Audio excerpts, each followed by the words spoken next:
What has always been your belief? Like a belief system, right?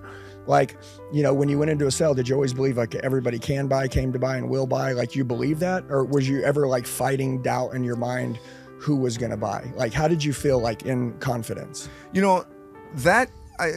Listen, at the end of the day, where that comes in for me was being dedicated and persistent. At the end of the day, every customer wasn't going to buy. That's fine. They may not buy today, they'll buy tomorrow.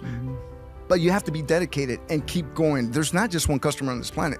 You need to be persistent and turn the door, keep flipping, keep dialing, keep talking to someone. Listen, blind squirrel finds a nut every now and then. So at the end of the day is be persistent, be dedicated, man, because not everyone's gonna buy, Andy, and that's fine. They may not buy today, or they may never buy from you, but guess what?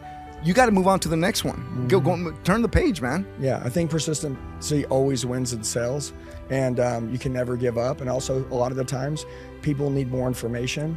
People need to spend a little bit more time with you. Maybe they don't trust you fast enough. Maybe they've been screwed before. And so there's that wall, and a lot of people, when they start to hear no, they like just shut down, and they're like, oh, they're out. Absolutely. Well, they're not out. I mean, obviously these people are interested in something or they wouldn't be talking to you. 100%. Yeah, so I love that. And then what about your identity? Okay, like talk to me as you've increased in success, right?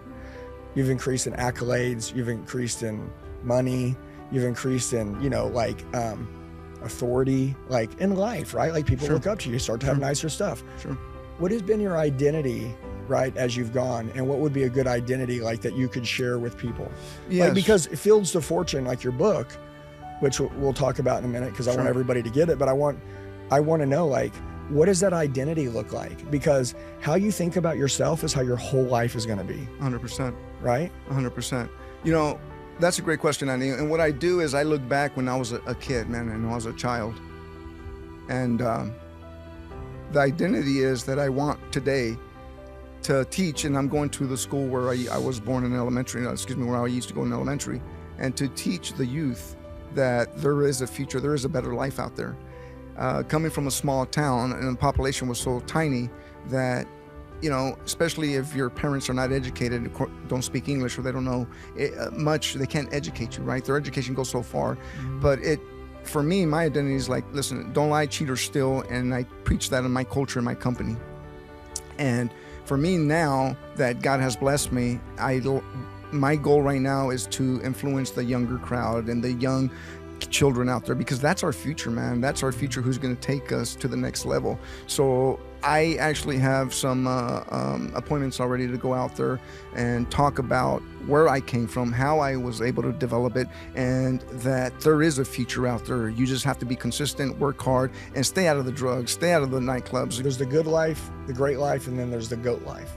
100%. You know what I'm saying? And so, I want the goat life. You know what I mean? Yeah. Number one, it just basically recapping what he said is you have non-negotiables, right? Like you said, I want X. And so like, if what I'm going to do doesn't align with my 2-year goal or who I want to be, I'm not going to do it. And a lot of people, that's where they get shaken, because if you don't know who you want to be, the world will tell you who you're going to be really fast.